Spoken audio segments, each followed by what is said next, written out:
মহান আল্লাহ সমস্ত প্রশংসা যে আল্লাহ পাক রব্বুল আলামিন একক, যার কোনো শরীক নেই।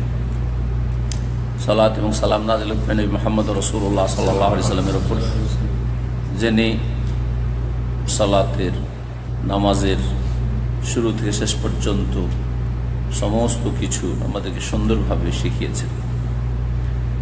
আমাদের ফিকহের কিতাবে আলোচনা চলছে সালাত সম্পর্কে। এর আগে সালাতের নামাজের শর্তাবলী সম্পর্কে আলোচনা হয়েছে, তাই না? নামাজের শর্ত সমূহ, নামাজের শর্তগুলি নামাজে প্রবেশ করার আগে বা নামাজ শুরু করার আগেই সেগুলি পুরা করতে হয়। সেজন্য নামাজের তরিকা বা নামাজের আরও যে সব মাসাইল রয়েছে সেসবের আগে সেটা বর্ণনা করা হয়েছে। মসজিদে ঢোকার আগে নামাজের শর্তগুলি পুরা করতে হবে, বা নামাজ শুরু করার আগে পর্যন্ত। কিছু মসজিদের বাইরে পুরা করে আসতে হবে, কিছু মসজিদে আসার পরে যেন কিবলামুখী হইতে হবে, উজু করতে হবে, নাপাকি থেকে পাক হইতে হবে, এগুলো সব মসজিদের বাইরে, তাই না? আর মসজিদে আসার পরে কি করতে হবে? কিবলামুখী হইতে হবে, নিয়ত করতে হবে, এইসব শর্ত আলোচনা হয়েছে।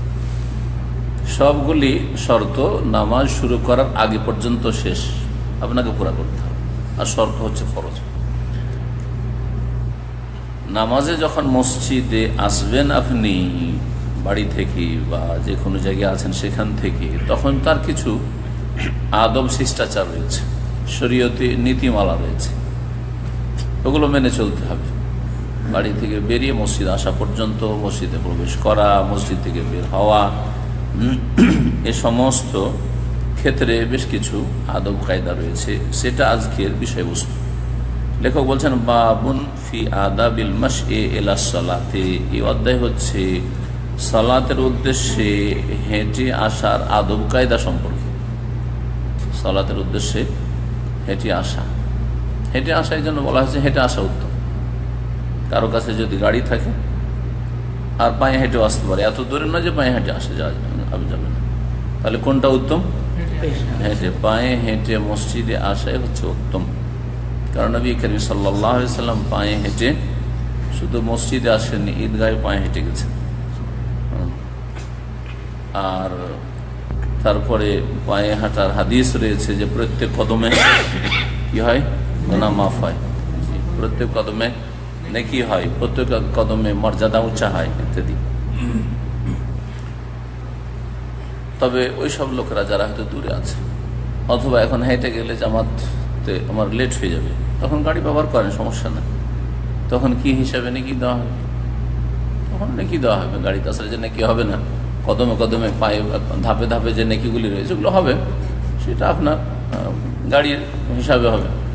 তবে পায়ে হেঁটে আসা উত্তম। এই জন্য পায়ে হাঁটার বিষয়টি লেখক উল্লেখ করেছেন।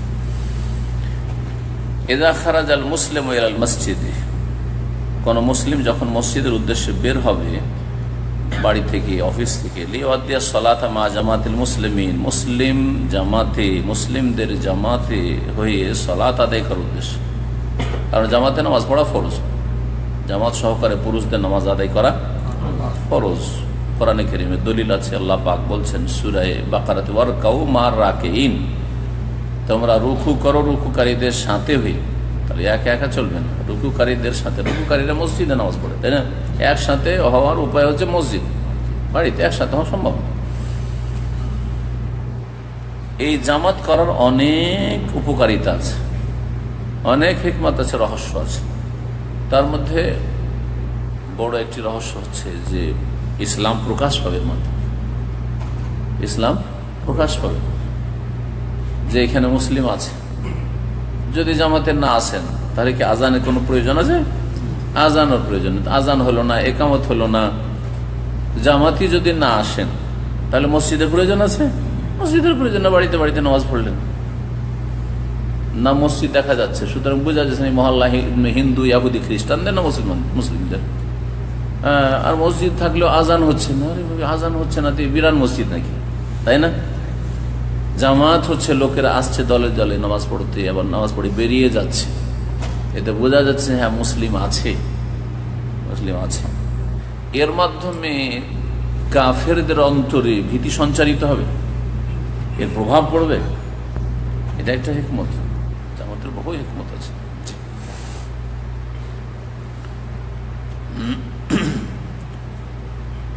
এই জন্য সঠিক মতে কোরআন এবং হাদিসের আলোকে জামাত সহকারে নামাজ পড়া পুরুষদের জন্য ফরজ, সুন্নাত নয়। জি হ্যাঁ, শুধু 27 গুণ পাবেন, আর যদি বাড়িতে পড়েন তো 27টা না পেলেন না, না গুনাহগার এবং কাবিরা গুনাহ। নবী করিম সাল্লাল্লাহু আলাইহি ওয়াসাল্লাম যারা জামাতে আসেন তাদের বাড়ি জ্বালিয়ে দিতে চাইছেন, সাগিরা গুনাহ ছোটখাটো গুনার জন্য কি বাড়ি জ্বালাইতে চাইবেন নাকি? জন্য অনেকগুলি দলিল আছে হাদিসে যে জামাতে নামাজ পড়া ফরজ। ফালিয়াকুন যালিকা বিসাকিনাতিন ওয়া ওয়াকার, যখন মসজিদে আসবেন আপনি তখন আপনার এই মসজিদে আসা যেন বড়ই ধীর স্থিরতার সাথে আর বড় ভদ্রতার সাথে, শান্তির সাথে স্থিরতার সাথে আসবেন। সাকিনাকে কি বলা হয়?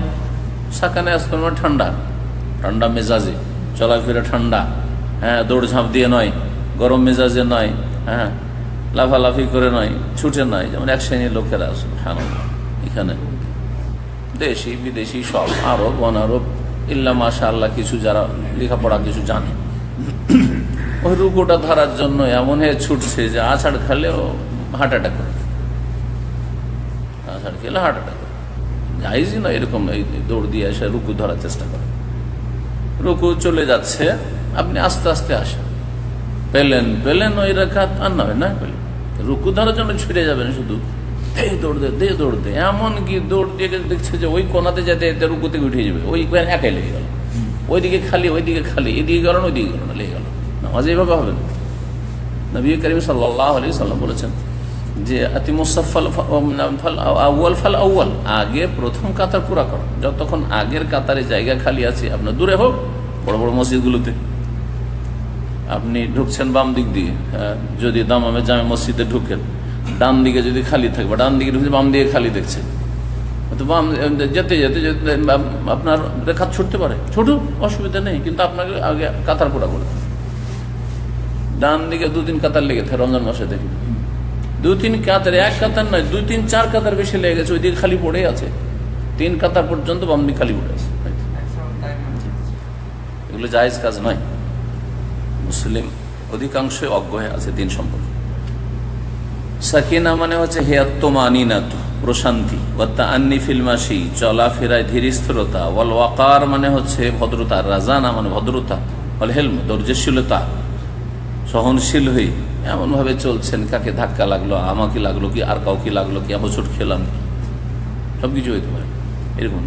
ওয়াকাদুল বাসার, এবং ওয়াকার ভদ্রতার একটা দিক হচ্ছে যে আপনি দৃষ্টিকে নত রাখবেন, মসজিদের দিকে যাচ্ছেন আর ডানে বামে তাকাচ্ছেন, হ্যাঁ, কোন দিকে মহিলা যাচ্ছে, কোন দিকে কি হচ্ছে, কাজ করেন, দৃষ্টি নত করে মসজিদের উদ্দেশ্যে যান, আপনি এদিক ওদিক তাকান।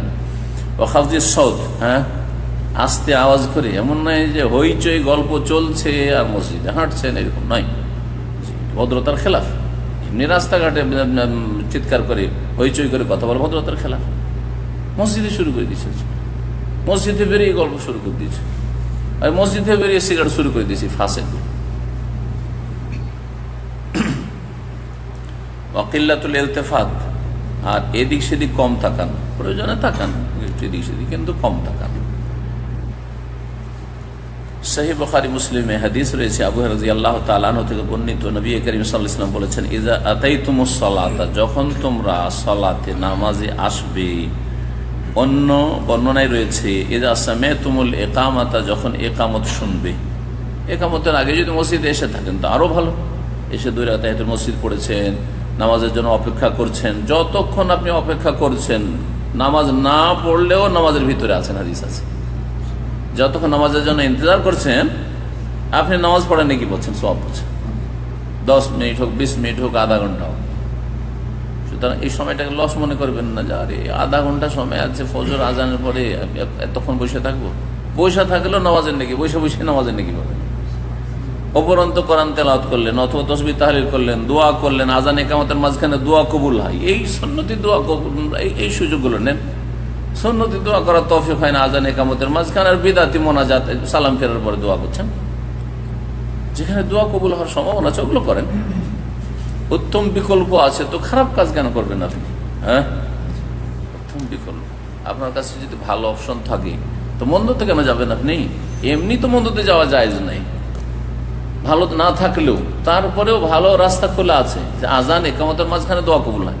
যখন দোয়া কবুল হয় তখন দোয়া করলেন না, সেজদায় দোয়া কবুল হয় দোয়া করলেন না, আত্মাহিয়াতুর পরে দোয়া কবুল হয় দোয়া করলেন না, আর সালাম ফেরার পর মোনাজাত ধরেলেন। চিন্তা করেন আপনি।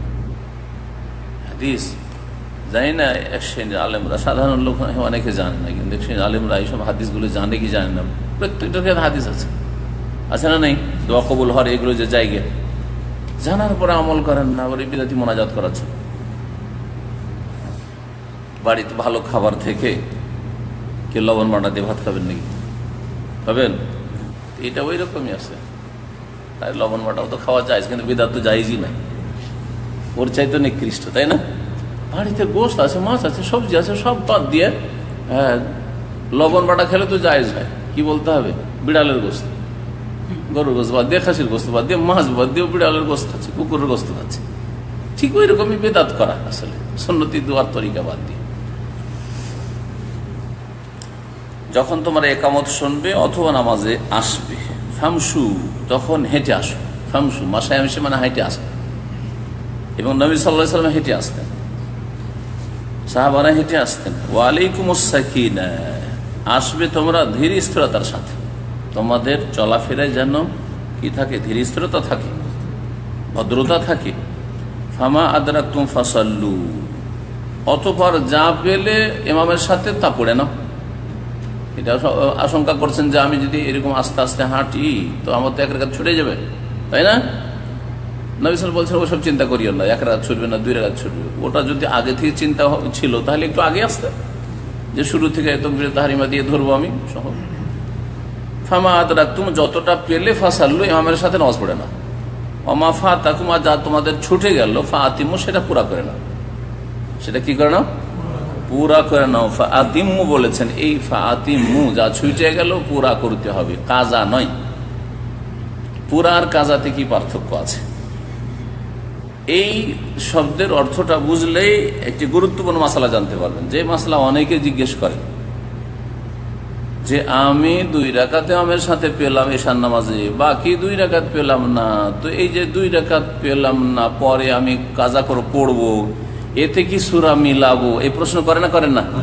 এর উত্তর এতে আছে, এই হাদিসটাই আছে।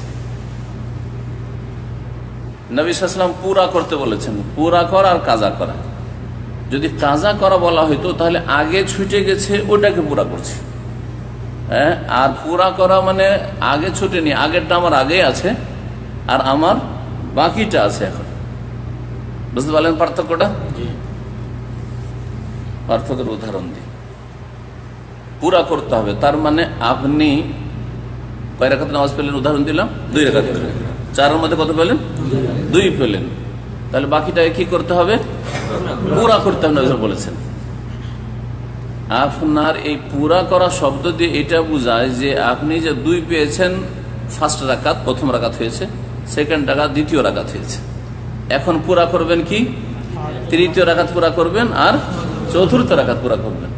3য় রাকাত আর 4র্থ রাকাত যখন পুরা করবেন ইমামের সালাম ফেরার পরে, তখন কি সূরা মিলাতে হবে? মিলাতে হবে। 3য় রাকাত দিয়ে সূরা মিলানো আছে? সূরা মিলানো নাই। এবার বোঝা গেছে না? একাও যদি পড়েন 3য় রাকাতে 4র্থ রাকাতে সূরা ফাতিহার সাথে সূরা মিলানো আছে? নাই। তাহলে এখন বোঝা গেল যে আপনি যেই নামাজটা আগে পেয়েছেন, ইমামের কোন রাকাত ওটা দেখার বিষয় নাই, আপনার কোন রাকাত এটা দেখার বিষয়। ইমামের 3য়তে আপনার প্রথম হয়েছে, ইমামের 4র্থতে আপনার 2য় হয়েছে, কিন্তু ইমামেরটা দেখবেন না, কোনটা দেখবেন?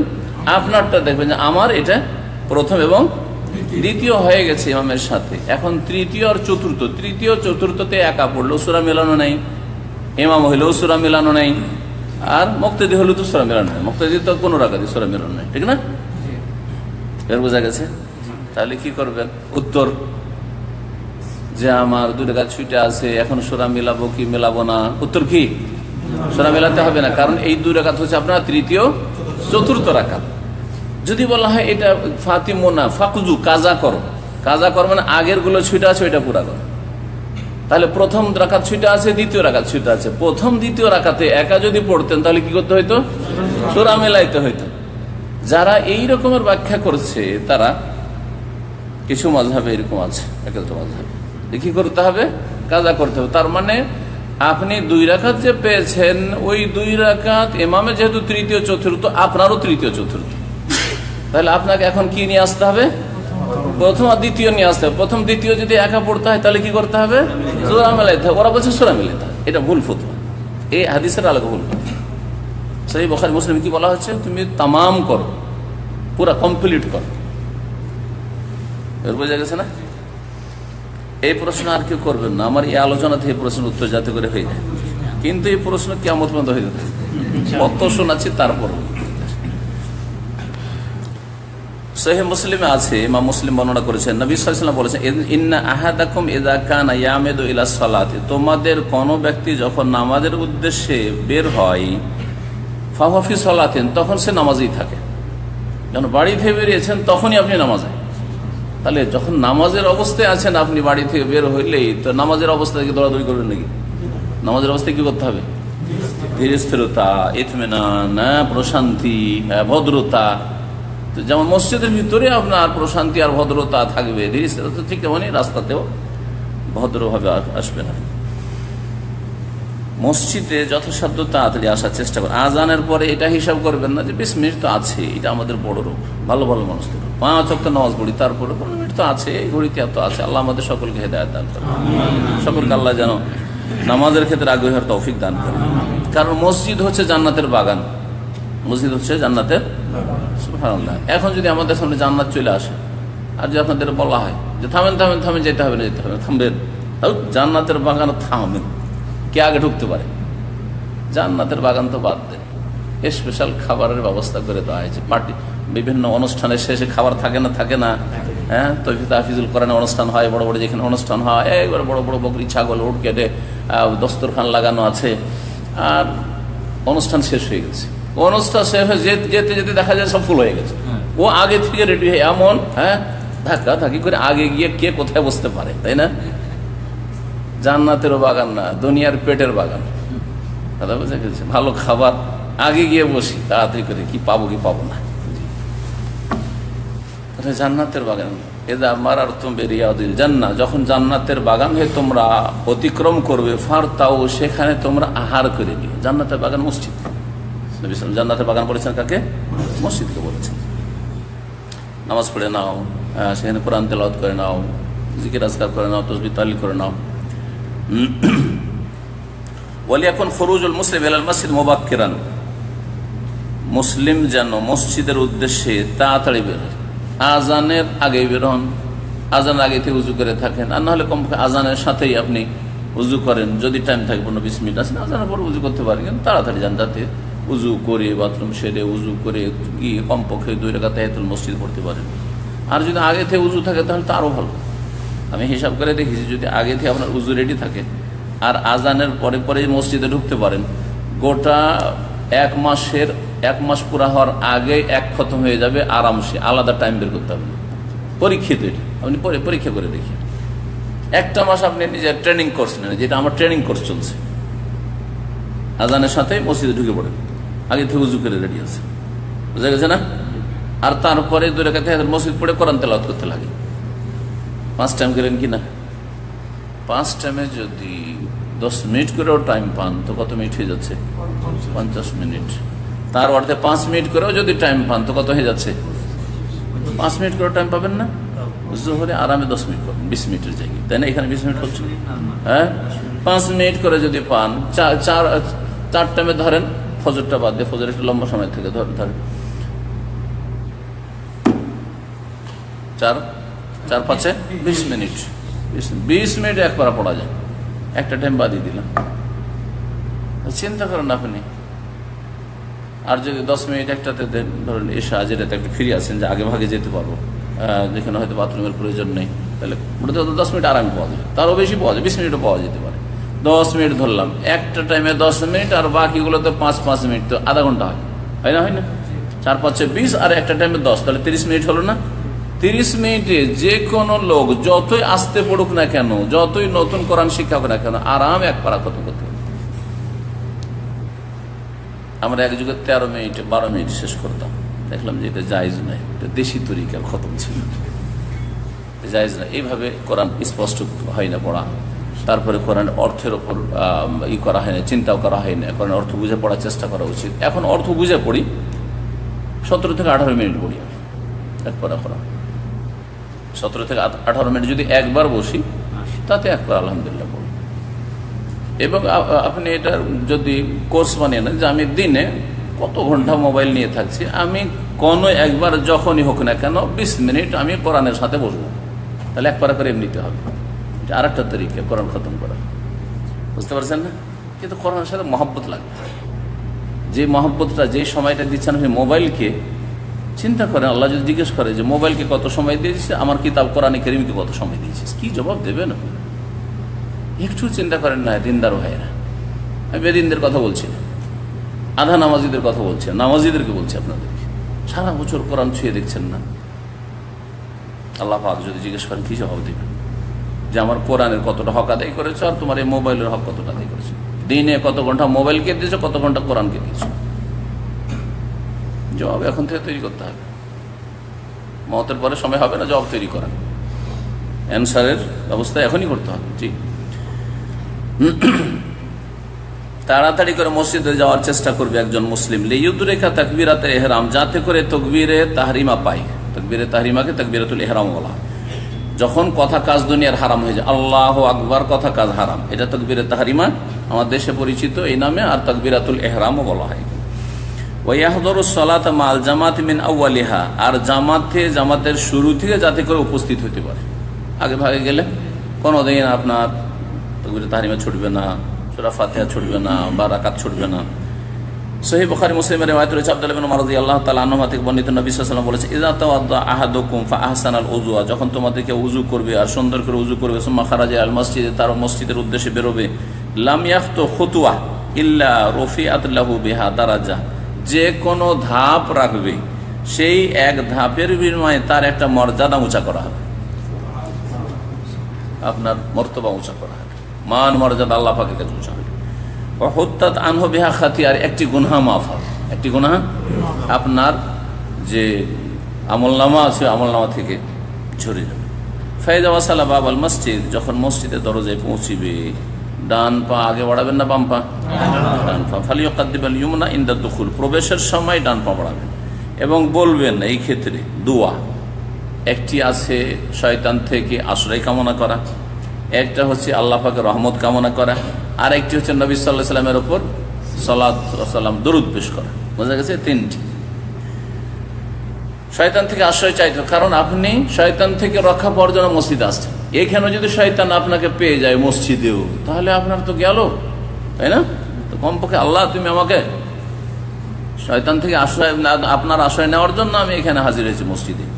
বলবেন আউযু বিল্লাহিল আযীম ওয়া বিওয়াজহিল কারীম ওয়া সুলতানিল কাদীম মিনাশ শাইতানির রাজীম, আমি সেই মহান আল্লাহর আশ্রয় গ্রহণ করছি, ওয়া বিওয়াজহিল কারীম, তার সম্মানিত চেহারার মাধ্যমে, মুখমণ্ডলের মাধ্যমে। আল্লাহ পাক তাহলে মুখমণ্ডল চেহারা আছে যা সম্মানিত, ওয়াজহুল কারীম ও সুলতানিল কাদীম, এবং তার এমন সার্বভৌমত্বের আশ্রয় গ্রহণ বা মাধ্যমে, বা সার্বভৌমত্বের আশ্রয় নিচ্ছি যার কোনো আদি নেই, অন্ত নেই।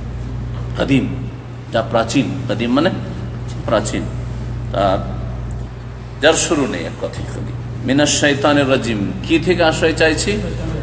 বিতাড়িত শয়তান থেকে, বিতাড়িত শয়তান। আবু দাউদে হাদিস রয়েছে, ইমাম নওয়াবী রাহমাতুল্লাহ হাদিসটিকে সুন্দর বলেছেন, হাদিসের সনদ হাসান।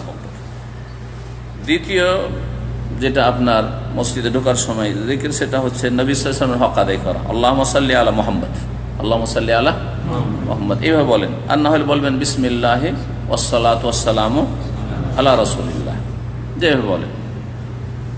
তারপরে বিভিন্নভাবে বর্ণনা রয়েছে, একটি বর্ণনা এখানে উল্লেখ করেছে, আল্লাহুম্মা গফিরলি যুনুবি ওয়াফতাহলি আবওয়াবা রাহমাতিক, হে আল্লাহ আমার গুনাহগুলিকে মাফ করে দাও এবং আমার জন্য তোমার রহমতের দরজাগুলি খুলে দাও।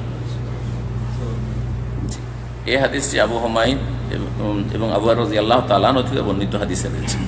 সহিহ বুখারী হাদিস রয়েছে, মসজিদে ঢোকার সময় বলবেন আল্লাহুম্মা ফতাহলি আবওয়াবা, আল্লাহুম্মা গফিরলি যুনুবি, আল্লাহ আমার গুনাহ মাফ করে দাও। এটা রওয়ায়াত হতে নেই, রয়েছে আল্লাহুম্মা ফতাহলি আবওয়াবা রাহমাতিকা, ওটা বললেও চলবে। কিন্তু যদি কেউ যদি এটা মিলিয়ে বলে সেটাও ঠিক।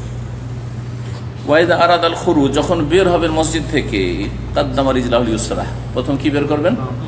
বাম পা। যেহেতু ভালো জায়গা থেকে মন্দ জায়গায় বেরোচ্ছেন সেজন্য আগে বাম পা বের করবেন। ওয়ায়াকুলু দুআ আল্লাযী ক্বালাহু ইনদা দুখুল, প্রবেশের সময় যে দোয়া বলেছেন সেই দোয়াই বলবেন। আর বলবেন আল্লাহুম্মা আফতাহ লি আবওয়াবা রাহমাতিকার জায়গায় এখন রহমত চাইবেন না, কারণ রহমত ছিল মসজিদের ভিতরে। হ্যাঁ, রহমতের আসল জায়গা হচ্ছে মসজিদের ভিতর। আর বাইরে রহমতের চাইতে বেশি আপনার জন্য রুজি আছে। আর রুজিকে আরবিতে আল্লাহর অনুগ্রহ ফজল বলা হয়েছে, সুতরাং ফজল চাইবেন। সেখানে কি বলবেন? রহমাতিকার জায়গায় বলবেন আল্লাহুম্মা মাগফির লি যুনুবি ওয়াফতাহ লি আবওয়াবা ফাদলিকা, ওয়াফতাহ লি, আল্লাহ আমার গুনাহগুলি মাফ করে দাও এবং আমার জন্য তোমার অনুগ্রহের রুজির দরজাগুলি খুলে দাও। এখন আল্লাহ ফরজ নামাজ আদায় করা হইল, এখন রুজির দরকার আমার জন্য, আমার পরিবার, ছেলে মেয়েদের জন্য। হ্যাঁ, সুতরাং তুমি রুজির দরজা কি করো? খুলে দাও। ওয়াফতাহ লি আবওয়াবা ফাদলিকা। অন্য রায়ত আল্লাহুম্মা ইন্নী আসআলুকা মিন ফাদলিকা, সংক্ষেপে সহিহ বুখারীতে রয়েছে আল্লাহুম্মা ইন্নী আসআলুকা মিন ফাদলিকা। তাহলে যখন বেরোবেন তখন ওই আগের দোয়াগুলি বলে শয়তান থেকে পানা চেয়েলেন, কারণ বাইরে তারও শয়তান লাগবে পিছনে আপনার।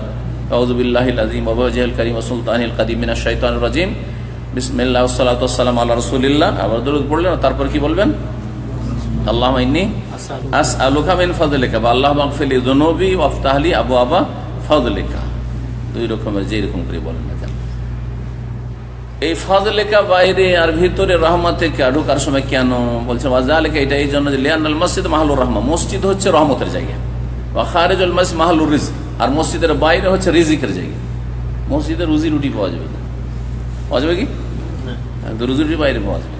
রুজিকে ফজল বলা হয়, আর রহমত পাওয়া যাবে বাইরের চাইতে বেশি রহমত পাওয়া যাবে মসজিদে। ওয়া ফাযলুম মিন আল্লাহ, আর রিজিক হচ্ছে আল্লাহ পাকের ফজল ও করম, অনুগ্রহ। ফাইজা দাখাল মসজিদ, মসজিদ যখন প্রবেশ করলেন বসবেন না যতক্ষণ পর্যন্ত তাহিয়াতুল মসজিদের 2 রাকাত নামাজ না পড়বেন। এই নামাজের নাম কি? তাহিয়াতুল মসজিদ। আমাদের দেশের লোকে বলে দুখুলুল মসজিদ, দুখুল মসজিদ। ফুল নাম বলবেন না, ফুল নাম বলবেন না। আপনার নাম কি? মিজান। আমাদের দেশের লোকেরা নাম বিগড়ে বলে, মিজানে বলে। বলে না, বলে না? খারাপ লাগবে না? লাগবে না? তো আপনি রাসূলুল্লাহ সাল্লাল্লাহু আলাইহি ওয়াসাল্লামের তাহিয়াতুল মসজিদকে যদি আপনি দখুল মসজিদ বলেন, তো রাসূলুল্লাহ খারাপ লাগবে না? ইসলামের দৃষ্টিতে খারাপ না? অবশ্যই। নাম আপনার বিগড়াইলে খারাপ লাগে, আর আপনি শরীয়তের নামকে আপনি খেয়াল খুশি কেন বলবেন? আবু কাতাদা রাদিয়াল্লাহু তাআলা আনহু থেকে বর্ণিত হাদিস রয়েছে এই মর্মে তাহিয়াতুল মসজিদ সম্পর্কে। ইজা দাখালা আহাদুকুম মসজিদ, মসজিদে যখন তোমাদেরকে প্রবেশ করবে, ফালা ইয়াজলিস, অতক্ষণ বসবে না, হাত্তা ইউসাল্লি রাকাতে, যতক্ষণ 2 রাকাত নামাজ না পড়ে নেবে। কেউ কেউ এটাকে ওয়াজিব বলেছেন, সঠিক মতে সুন্নাতে মুআক্কাদা, তাকিদ আছে। বসে গেছে লোক ভুল করে, নবী সাল্লাল্লাহু আলাইহি ওয়াসাল্লাম এই কথা ভাবেননি যে যাক বসে গেছো, বলেননি এই কথা যে এবার তো বসে গেছো, আগামীতে কিন্তু বসবে না, আগামীতে নামাজ পড়ে বসবা, এরকম বলেনি। কি বলেছেন? নামাজ পড়েছ? না, নামাজ পড়িনি। কম দাঁড়াও, ফাসাল্লি রাকাতেন, এখন পড়ো, এক্ষুনি সংশোধন করো, তারপরে বসো। এটাতে ডিসকাউন্ট করতে পারতেন যে এবার বসে গেছে, আগামীতে আর এরকম বসে না, এটা ঠিক না, তাই না? ওর চাইতে বেশি তাগিদ, এখনই এটা তুমি কারেকশন করো, উঠো আর নামাজ পড়ো, তারপর বসো। আর তাও জুমার খুতবা চলছে ওই সময়। আর আমাদের দেশের বিদাতি হুজুরদের লক্ষণ হচ্ছে যে জুমার খুতবা চলাকালীন নামাজ হারাম, লাল বাতি আর বক্তব্য হারাম। কেউ যদি পড়তে শুরু করে, হ্যাঁ, একবার হারামের ফতোয়া দিয়ে দিল। নবী সাল্লাল্লাহু হারাম শেখাচ্ছেন নাকি? সহিহ বুখারীতে হাদিস আছে, যেমন বুখারী শরীফের হাদিস, এর চাইতে সহিহ হাদিস কি হইতে পারে? লোকটি নবী সাল্লাল্লাহু আলাইহি ওয়াসাল্লাম জুমার খুতবা দেখে বসে গেছেন যে খুতবার সময় কি নামাজ পড়বো? নামাজ পড়েছে সাল্লাল্লাহু রাকাতাইন। লা ইয়া রাসূলুল্লাহ, কম দাঁড়াও, ফাসাল্লি রাকাতাইন। মানে বিদাতি মোল্লারা কি করে জানেন? এরা অপব্যাখ্যা করে, বলছেন নবী সাল্লাল্লাহু আলাইহি ওয়াসাল্লাম এই লোকটির জন্য খুতবা থামিয়ে দিলেন, আর খুতবা বন্ধ করে একটা লোকের জন্য। এরকম লোক আসতে থাকবে, মানে যে আসবে তার জন্য খুতবা বন্ধ করে নামাজ পড়াবে নাকি? কি অপব্যাখ্যা, হাদিস জবাই করার জন্য, হাদিস মানবে না সেই জন্য খুতবা বন্ধ করে নাকি ওকে নামাজ পড়েছে। আর একটা তাবিল অপব্যাখ্যা, যে ওই লোকটা দারুণ অভাবী ছিল, বসে গেলে লোকজন দেখতে পাবে না, জীর্ণ শীর্ণ অবস্থায়, একবারে ছেঁড়া ফেড়া কাপড় ছিল, তো ওকে বলছে দাঁড়িয়ে নামাজ পড়ো যাতে গোটা মসজিদের লোক ওর দিকে দেখে, দেখার পরে মায়া লাগে, তখন দান খায়রাত করে। আরে আজব আজব কথা, ছাড়া কোনো হাদিস খুঁজে পাবেন না। কিসে খুঁজে পাবেন? ওই বিদাতীদের হাদিস জবাই করা কিতাবে। হাদিস বিরোধী, হাদিসের অপব্যাখ্যা করা যে সারা তাদের রয়েছে ভাষ্য, তাতে খুঁজে পাওয়া যাবে। এগুলো শেখানো হয়। কিছু মাদ্রাসা আছে, ফ্যাক্টরি আমার দেশে, এগুলো বেদাতের ফ্যাক্টরিগুলোতে এগুলো শেখানো হয় যে এখনকার সহিহ হাদিসের জবাব দিতে হবে, হাদিসকে কি করে জবাই করতে হবে, হাদিসকে কি করে খণ্ডন করতে হবে, এর কারখানা বলি আমি এগুলোকে। এই মাদ্রাসাগুলি হচ্ছে এই হাদিস, সহিহ হাদিস খণ্ডন করার কারখানা। কেমন করে কাটাছেঁড়া করতে হবে হাদিস। যখন নামাজ পড়া হয়ে গেল, বুখারী মুসলিমের হাদিস এটি, তাহিয়াতুল মসজিদ পড়া হয়, সুম্মা ইন্তাজিরুস সালাত, নামাজের জন্য ইন্তজার করেন। এই ইন্তজারের সময় আপনি হয় কোরআন তেলাওয়াত করেন, না হয় দোয়া করেন, জিকির আজকার করেন। কিছু যদি নাও করেন তবু আপনি নামাজে আছেন। ওয়ালিয়াকুন হালাল জুলুস ফিল মসজিদে লিনতিজারিস সালাতে মুশতাগিলান বিযিকরিল্লাহি ওয়া তিলাওয়াতিল কোরআন। যখন মসজিদে বসে থাকবেন নামাজের অপেক্ষায়, তখন আল্লাহর জিকির আজকারে মশগুল থাকবেন, সুন্নতি তরিকার জিকির আজকার। ওয়া তিলাওয়াতুল কোরআন, কোরআনের তেলাওয়াত।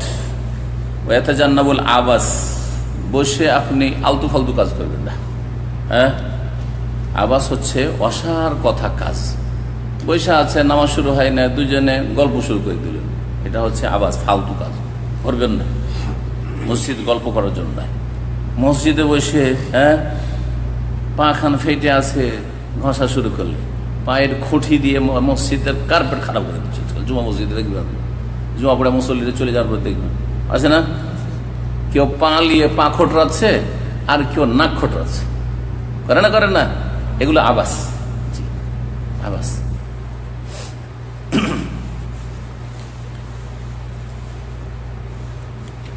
ওয়ালা ইউসাব্বিকু বাইনাল আসাবি, নামাজের অপেক্ষায় যখন বসে থাকবে নামাজ শুরু হওয়ার আগ পর্যন্ত হাতের আঙ্গুলগুলির মধ্যে আঙ্গুল ঢুকাবেন না। এটাকে তাসবিক বলা হয়। কি বলে এটাকে আমাদের বাংলা ভাষাতে? কি? হাত কচলানো। হাতের আঙ্গুলের মধ্যে হাত কচলানো, তো এরকম কচলানো হইতে পারে, কচলানো। হাতের আঙ্গুলের মধ্যে আঙ্গুল ঢোকানো, এটাকে তাসবিক বলা হয়। এই কাজগুলি করবে অনেকে। এটা হচ্ছে ক্লান্তির লক্ষণ। ক্লান্তির লক্ষণ, যেন ক্লান্ত আছেন, একবার এইরকম হাত মুচড়াচ্ছেন, একবার এই করছেন, ওই করছেন। এই জন্য মসজিদ নিষেধ, কারণ এখানে শয়তানের সুযোগ দেবে। এইরকম করলেই তখন কি আসবে? তন্দ্রা আসবে, ঝিমাইতে শুরু করবে। নবী সাল্লাল্লাহু আলাইহি ওয়াসাল্লাম নিষেধ করেছেন মসজিদে হাতের আঙ্গুলের ভিতরে আঙ্গুল ঢুকানো নিষেধ করেছেন। ফাকাদ ওয়ারাদান নাহয়ু আনহু ফি হাক্কি মুনতাজিরিস সালাত, যে নামাজের জন্য অপেক্ষায় থাকবে তার ক্ষেত্রে নিষেধাজ্ঞা বর্ণিত হয়েছে। কাব বিন উজরা রাদিয়াল্লাহু তাআলা আনহু বর্ণিত হাদিসে রয়েছে, নবী সাল্লাল্লাহু আলাইহি ওয়াসাল্লাম বলেছেন, ইযা তাওয়াদ্দা আহাদুকুম, তোমাদের কোনো ব্যক্তি যখন ওযু করে নেবে, সুম্মা খারাজা আমিদান ইল মসজিদে, মসজিদে যখন নামাজের উদ্দেশ্যে বেরোবে, ফালা ইউসাব্বিকান্না বাইনা আসাবিহি, আঙ্গুলগুলির মাঝে কি করবে না? আঙ্গুল ঢুকাবে না। আঙ্গুলের মাঝে আঙ্গুল দিয়ে হাত ঘষবে না বা হাত কচলাবে না। ফাইন্নাহু ফি সালাতিন, কারণ নামাজই রয়েছে, নামাজের অপেক্ষায় আছে। নামাজের অবস্থাতে, নামাজের ভিতরেও নিষেধ, আর নামাজের অপেক্ষায় যখন নামাজের আগে আছেন, ফরজ নামাজের আগে, ওই সময় নিষেধ। নামাজ শেষ হয়ে গেলে আবার জায়েজ আছে কথা বলবেন, কারণ নবী সাল্লাল্লাহু আলাইহি ওয়াসাল্লাম একবার ওইরকম করেছেন। সেই জন্য মুসনাদ আহমদ, আবু দাউদ, তিরমিজিতে আছে, ওয়ালাহু শাহিদ মিন হাদিস আবি হুরায়রা ওয়া সাহাহুল হাকিম, ইমাম হাকিম সহিহ বলেছেন। আর একটি সমর্থক হাদিস রয়েছে, ওয়া মান কানা ফিল মসজিদে গায়রি ইনতিজারিস সালাত, মসজিদে এমনি বসে আছেন অথবা নামাজ শেষ হওয়ার পরে বসে আছেন, তখন হাতের আঙ্গুলের ভিতরে আঙ্গুল ঢুকানো জায়েজ আছে। আগেরটা, তার আগে হচ্ছে অপছন্দনীয়। বলছেন ফালা ইউমনা মিন তাসবিকিল আসাবে, নামাজের পরে, নামাজের অপেক্ষায় না, এমনি অন্য কোনো কাজে বসে আছেন, তখন আঙ্গুলের ভিতরে আঙ্গুল ঢুকানো জায়েজ। ফাকাদ সাবাতা, বর্ণিত হয়েছে নবী করিম সাল্লাল্লাহু আলাইহি ওয়াসাল্লাম সাব্বাকা, কি করেছেন? বাইনা আসাবিহি ফিল মসজিদে, মসজিদে নবী সাল্লাল্লাহু আলাইহি ওয়াসাল্লাম আঙ্গুলের ভিতরে আঙ্গুল ঢুকিয়েছেন বাদা মাসসালাম মিনাস সালাত, নামাজ থেকে সালাম ফেরার পরে। ওই ঘটনায়, যে ঘটনা নবী সাল্লাল্লাহু আলাইহি ওয়াসাল্লাম 2 রাকাত নামাজ পড়ে সালাম ফিরে দিয়েছিলেন, আজ না একটাতে সহ হয়ে গেছিল, ভাবছেন যে নামাজ শেষ করে ফেলি, জোহর অথবা আসরের নামাজ ছিল। তো সালাম ফেরার পরে একটু চিন্তায় আছে মানুষ, যখন চিন্তাগ্রস্ত থাকে তখন এরকম। চিন্তার একটা লক্ষণ হচ্ছে গালে হাত দেওয়া, মাথায় হাত দেওয়া, এই আঙ্গুলে ভিতরে আঙ্গুল এইসব করা, যেন আপনি একটু টেনশনে বা চিন্তাতে আছেন। নবী সাল্লাল্লাহু আলাইহি ওয়াসাল্লাম একটা অশান্তিতে ছিলেন, নামাজ যেহেতু পূর্ণ হয়নি, কিন্তু খেয়াল নেই যে আমি আসলে 2 পড়ে সালাম ফিরেছি। এক সাহাবী যখন বললেন, আবার অন্যান্য সাহাবীরা সমর্থন করলেন যে হ্যাঁ আসলে নামাজ কম পড়ানো হয়েছে, তখন আবার বুখারী মুসলিমের হাদিস, আবু হুরায়রা থেকে বর্ণিত। আরো আবু রাদিয়াল্লাহু তাআলা বর্ণিত হাদিস রয়েছে, ইন্নাল আবদা ফি সালাতিন মা দামা ইয়ান্তাজিরুস সালাত, বান্দা নামাজের ভিতরেই থাকে যেন যতক্ষণ নামাজের জন্য ইন্তজার অপেক্ষা করতে থাকে। ওয়াল মালায়েকাতু তুসাল্লি আলাইহা, আর মুসল্লি যে নামাজের অপেক্ষায় বসে থাকে মসজিদে, তার ওপর কি করে রহমতের দোয়া করতে থাকে, তার জন্য রহমতের দোয়া ফেরেশতা করতে থাকে। আল্লাহুম্মা গফির লাহু, আল্লাহুম্মা আরহামহু, এরকম বলতে থাকে। যেন অন্য হাদিসে রয়েছে, বুখারী মুসলিমের হাদিস। মসজিদে আগের কাতারের দিকে যাওয়ার চেষ্টা করবেন, কিন্তু অন্য কোনো মানুষকে কষ্ট দিয়ে নয়। পরে এসে আগের কাতারে যাওয়ার চেষ্টা করবেন না ধাক্কাধাক্কি করে। কিছু লোকের আসবে পরে, কিন্তু এইদিকে ওইদিকে এইদিকে করতে করতে একেবারে ওকে সামনে যেতে হবে, এটা ঠিক নয়। যারা আগে এসেছেন এখানে আবার বসবেন না হেলান দেওয়ার জন্য। যেখানে দেখছেন না জমা মসজিদে অনেক আগে এসেছে, কিন্তু হেলান দেওয়ার জন্য এখানে বসে আছে, বুঝছেন? অথবা টান দিবে সেজন্য এখানে বসে আছে, ওইদিকে ফুটপাতে কিছু রেখে এসছে বিক্রি করবে, অথবা কেনবে কিছু, কিছু ধান্দা মগজে ঢুকে আছে যে তাড়াতাড়ি কোন জায়গা থেকে তাড়াতাড়ি বেরোতে পারবো, তো ওইদিকে এসে বসে আছে এখানে। না, আগে যেতে হবে। যারা আগে আসবে আগের দিকে, আগের কাতার ফুল হচ্ছে তখন। এটা নবী সাল্লাল্লাহু আলাইহি ওয়াসাল্লামের মসজিদেরও আদব এবং দ্বীনি আলোচনারও আদব। এখন আসলেন মনে করেন, আর আসার পরে আপনি এখানে বসতে আসবেন, কারণ আপনি 10 বছর পুরাতন ছাত্র, ভাবছেন আমি পুরাতন ছাত্র আর ওই পিছনে কি করে বসি, এটা তো আমার মান সম্মানের খেলাপ হয়ে যাবে, তাই না? এটা চলবে না, এটা চলবে না। আপনি পরে এসছেন, ওখানে পিছনে বসেন, তবে ফাঁক রেখে না, সেটা মজলিসের আদব হচ্ছে সেটা বসা। বলছেন অতসানুল মুবাদারা ইলা সাফিল, আর প্রথম কাতারের দিকে এগিয়ে আসার চেষ্টা করা হচ্ছে সুন্নাত। আবু রাদিয়াল্লাহু তাআলা আনহু বর্ণনা করেছেন, নবী সাল্লাল্লাহু আলাইহি ওয়াসাল্লাম বলেন, লাউ ইয়ালামুন নাসু মা ফিন নিদা ওয়াস সাফিল আউয়াল, মানুষরা যদি জানতো যে আজানে কি ফজিলত, আজান দিলে কত নেকি আর প্রথম কাতারে কত নেকি, সুম্মা লা ইয়াজিদু ইল্লা ইয়াস্তাহিমু, তারপরে সবাই যখন প্রতিযোগিতা করত, কাড়াকাড়ি করত, যে আমি আজান দেবো, আমি আজান দেবো, আমি আগে যাব, এরকম যখন শুরু হয়ে যেত, তখন কি করা লাগতো? তখন লটারি করা লাগতো। লটারি মানে এই জুয়া লটারি না, এটা লটারি বলতে এটা হচ্ছে করা মানে কার নাম আসে। তারপরে যদি তারা করা ছাড়া কোনো রাস্তা না পেত এই কাজের জন্য, লাস্তাহামু, তো এর জন্য সে করতো, লটারি করতো, যার নাম আসবে সে, সবাই প্রথম কাতারে যেতে চায়, তাহলে সবাই তো আর যেতে পারবে না, তাহলে কি করতে হবে? কার নাম, যার নাম আসবে প্রথম কাতারে সে যাবে। সবাই তার আজান দিতে পারবে, একজন আজান দেবে, তো যার নাম আসবে আজানের জন্য সেই আজান দেবে, এইরকম প্রতিযোগিতা করতো। কিন্তু আজকাল আজান দেওয়ার লোক খুঁজে পাওয়া যায় না। 5-7 আছে, ও বলছে আপনি আজান, বলছে আপনি দেন, বলছে না আপনি দেন। দেখেছেন এরকম করে আজান দিতে আগ্রহী না অনেক। ইউসান্নুল কুরব মিনাল ইমাম, যারা মসজিদে যাবেন যথাসাধ্য ইমামের কাছাকাছি যাওয়ার চেষ্টা করেন, বিশেষ করে যারা যত বেশি জ্ঞানী আর যারা যত বেশি দিনদার তারা ইমামের কাছাকাছি থাকবে। এই সুন্নতটা আমাদের আমল নেই অনেকের। এর ফলে কি হয় জানেন, ইমাম হয়তো একটা আয়াতে ভুল করেছে, আর যতগুলি জ্ঞানী গুণী আলেম হাফেজ যারা ভুলটা বুঝতে পারছে তারা সব পিছন দিকে, এদিকে ওইদিকে দূরে, বা ডান দিকে প্রথম কাতারে, কিন্তু একবার ডান দিকে অনেক দূরে, বাম দিকে অনেক দূরে। আর অত দূরে দেখে তো আর লোকমা দেওয়া যাবে না, লোকমা দেওয়া বুঝেন তো, মানে সংশোধন করা তো যাবে না। আর ইমামের পিছনে হয় পোলাপান বাচ্চা, আর না হইলে সব জাহিল মূর্খ, কোরআনের মুখস্থ নেই, ওরা কি বলবে, আর যা পড়েছে তাই ঠিক, দূর থেকে এখান থেকে লোকমা দেওয়ার চেষ্টা করছে। ইমাম তো আর কিছু বুঝতে পারছে না, হইচই করে। তারপর লোকমা দেওয়ার ক্ষেত্রে অনেক জেহালত আছে, একসাথে 2-3 দেয়, আর 2-3 দিলে কারটাও শুনবে, কোনোটাই বোঝা যাবে যে কি বলতে চাইছে। একজন বলতে হবে, সংশোধন করার উদ্দেশ্যে একজন শুধু বলবে। ইমামের কাছাকাছি দাঁড়ানো সুন্নাত। আবু মাসউদ রাদিয়াল্লাহু তাআলা বর্ণিত হাদিস রয়েছে, লিয়ালিয়ানি মিনকুম উলুল আহলাম ওয়ান নুহা, আমার কাছাকাছি যেন দাঁড়াই জ্ঞানী গুণীরা এবং বিচক্ষণরা। উলুল আহলাম, হলম থেকে যদি হয়তো সাবালক, নাবালক নয়, সাবালকরা ইমামের কাছে দাঁড়াবে। ওয়ান নুহা মানে আকল, আহলুল আকল মানে যারা জ্ঞানী গুণী মানুষ, আলেম, হাফেজ, মাসলা মাসাইল বুঝে, দিনদার পরেজগার, এরা ইমামের কাছাকাছি দাঁড়াবে। রাওয়াহু মুসলিম, হাদিস সহিহ মুসলিম। হাযা বিনিসবাতি লিররাজুল, এটা পুরুষদের ক্ষেত্রে। পুরুষরা ইমামের যত কাছে যাবে তত ভালো, আর যত আগের কাতারে যাবে তত ভালো। মহিলারা মহিলা যদি আলেমা থাকে ইমামের কাছে যাবে, আর যত দূরে থাকবে পুরুষদের থেকে তত ভালো, যত পিছনে থাকবে তত ভালো। মহিলাদের ক্ষেত্রে ফাসসাফুল আখির মিন সুফুফিন নিসা আফদালু লাহা, শেষ কাতারটাই মহিলাদের জন্য উত্তম। ধরেন এই মসজিদে পেছন দিকে কিছু কাতার আছে, সামনের দিকে কাতার আছে, হ্যাঁ, পিছন দিকে মহিলাদের কাতার, সামনের দিকে পুরুষদের কাতার। এখন তো সিস্টেম করেছে এক সাইডে মহিলাদের করে দিচ্ছে, এটা সুন্নতি তরিকা না। নবী সাল্লাল্লাহু আলাইহি ওয়াসাল্লাম জামানে এরকম থাকতো না যে ডান সাইড অথবা বাম সাইডে শুধু মহিলাদের, একবারে প্রথম পর্যন্ত চলে গেল, হ্যাঁ, এরকম ছিল না। কিন্তু কি থাকতো, পিছনে মহিলারা দাঁড়াতে, পাশাপাশি না, পর্দা দেওয়া আছে। তাহলে এখানে যে দেখছেন না, যে এটা এই যে পর্দা করা আছে, এটা পর্দা কিন্তু এর মহিলাদের জন্য মনে হয়। তো এই জায়গাটা দেখেন এগিয়ে চলে গেছে। অনেক মসজিদ আবার ফুলটাই ঘিরে নিয়েছে, ওই বাম সাইডটা পুরোটাই কার জন্য, মহিলাদের জন্য না। এটা সুন্নতি তরিকা নয়, কিন্তু এটা পরবর্তীকালের মানুষের চিন্তার ফসল যে এরকম করে দিই। আসল সুন্নতি তরিকা আছে মহিলাদের কাতার হবে পেছন দিকে, পুরুষদের হবে সামনের দিকে। মহিলাদের যে 2-3টা কাতার ধরেন এখান পর্যন্ত মহিলাদের কাতার, মহিলাদের এই কাতারটা উত্তম না ওই কাতারটা উত্তম? হ্যাঁ, যত পিছনে মহিলা দাঁড়াবে তত বেশি উত্তম। কেন?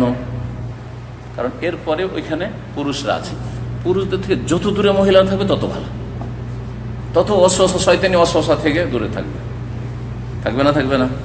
দেখো, মহিলারও পুরুষদের দিকে টান আছে, আর পুরুষেরও মহিলার দিকে টান আছে, আছে না নেই? এখানে যখন একটা যুবতী দাঁড়াবে, ওইখানে করে একজন যুবক নামাজ পড়ছে, শয়তান অশ্বাসা দিবে যে তোর পাশে একটা পুরুষ আছে, আবার ওই পুরুষটাকে বলি তোর পাশে একজন যুবতী আছে, অমুকের মেয়ে আছে, হবে না? হবে না? কিন্তু দূরে থাকলে শয়তান অত চান্স পাবে না। যদিও পর্দা থাকলে হয়তো আর করা আছে, তারপরে মহিলা যত দূরে হয়ে দাঁড়াবে পুরুষ থেকে তত ভালো।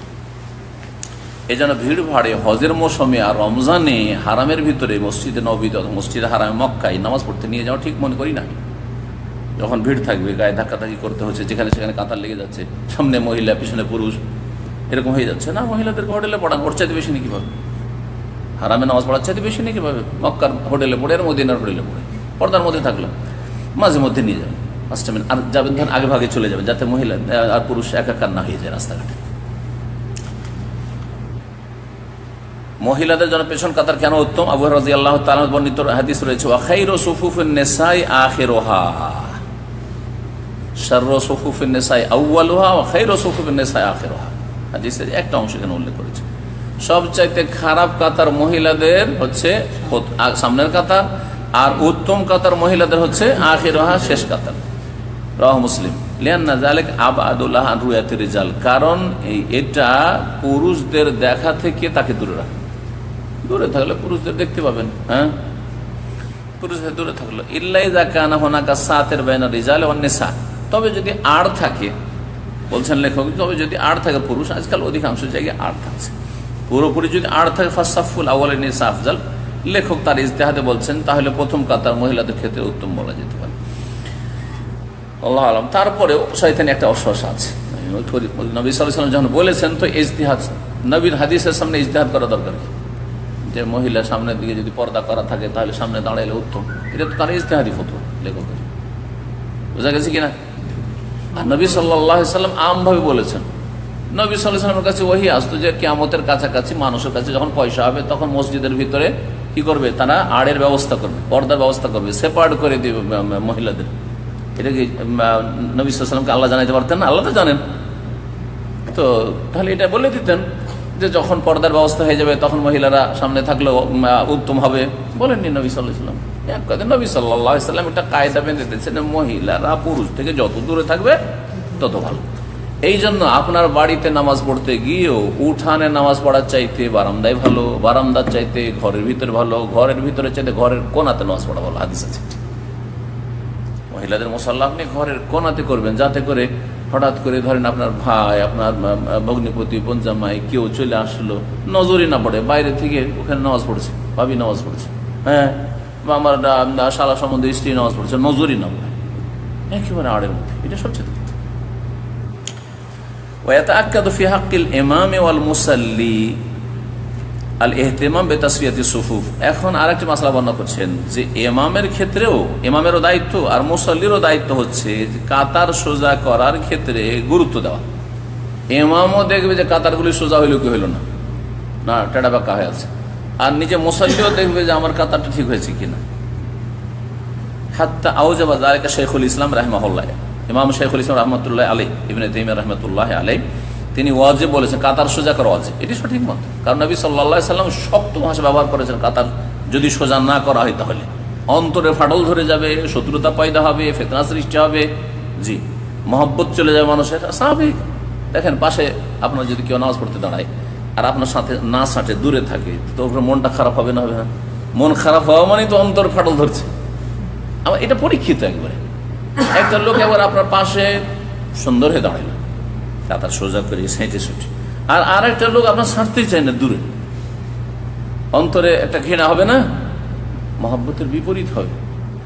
তারপর শয়তান ওয়াসওয়াসা দিবে যে মনে হয় আমি বিশেষ করে যদি পাশে গরিব থাকে আর আমির একজন অনেক ধনী মানুষ, হ্যাঁ উন্নত মানুষ, আর একজন গরিব মানুষ একটা ক্লিনার আমার পাশে দাঁড়ায়, আর যদি আমি সেটে না লাগি তো হীনমন্যতে ভুগবে না যে আমাকে হয়তো ঘৃণা করছে, করবে না আমাকে ঘৃণা করছে, আমি ওকে ঘৃণা করি, মানুষের স্বভাব।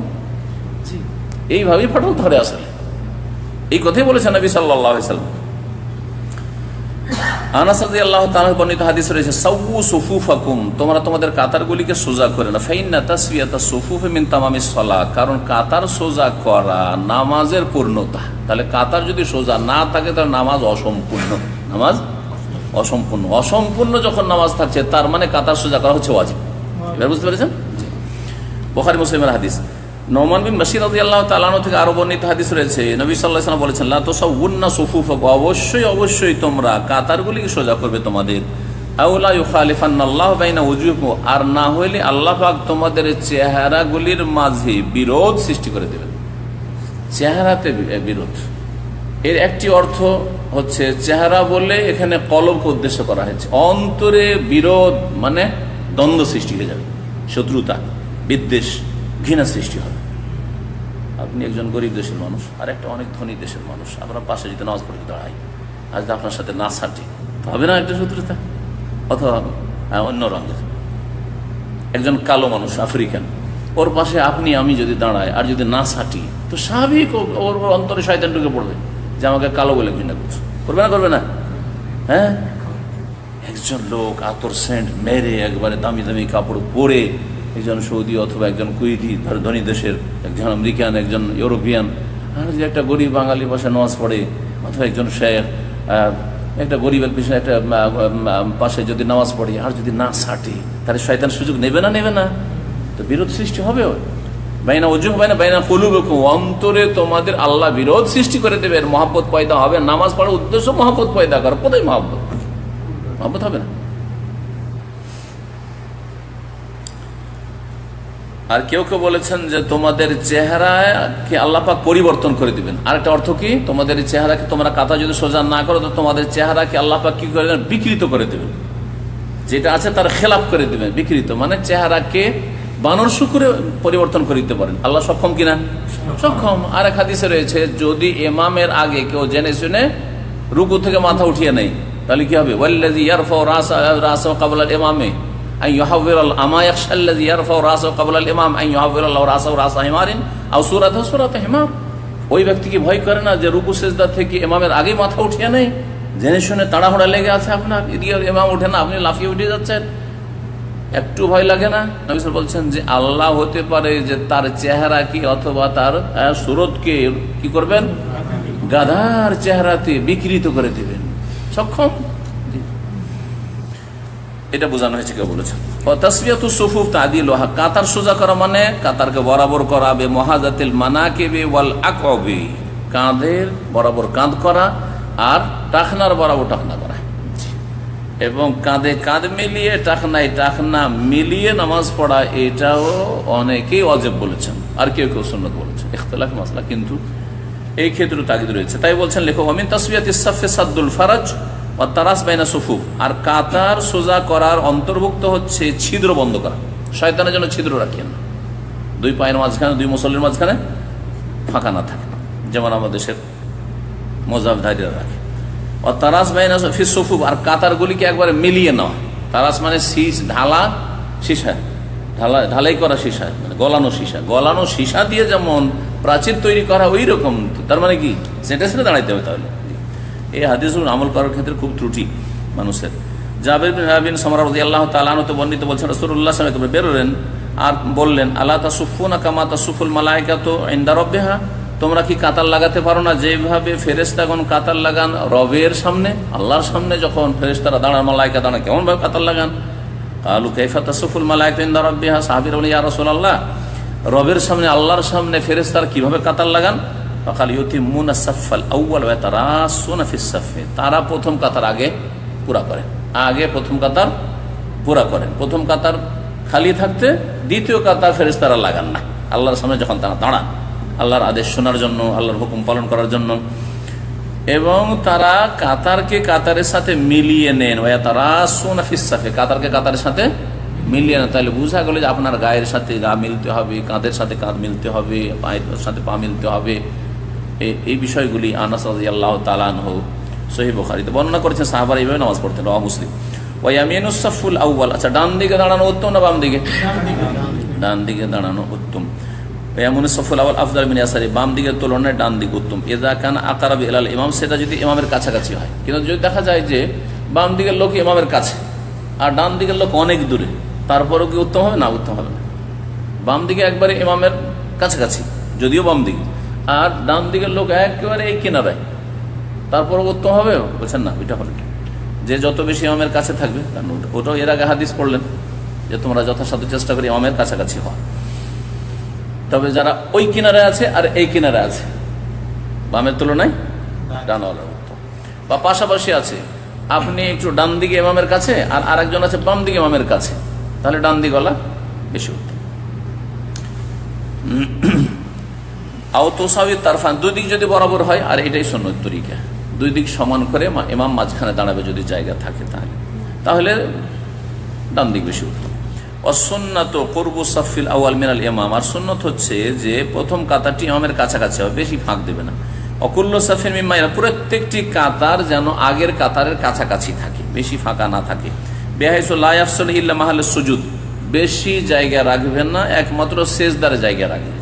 একটা ছাগল বকরি যেতে পারে এইরকম কিছু জায়গা, আধা হাত খালি, এতটুকু যদি থাকে তাহলে চলবে। ওয়াদামু শুরুফিস সাফিস সানি, দ্বিতীয় কাতার শুরু করবে না হাত্তা ইয়াকতামিল আউয়াল, যতক্ষণ পর্যন্ত প্রথম কাতার পুরা না হবে। কারণ এর আগে দলিলগুলি বর্ণনা করা হয়েছে। এখানে আজকের এই গুরুত্বপূর্ণ আলোচনা শেষ হলো। সাল্লাল্লাহু আলাইহি ওয়া সাল্লাম নবিয়ানা মুহাম্মদ ওয়া আলা আলিহি ওয়া সাহবিহি আজমাইন।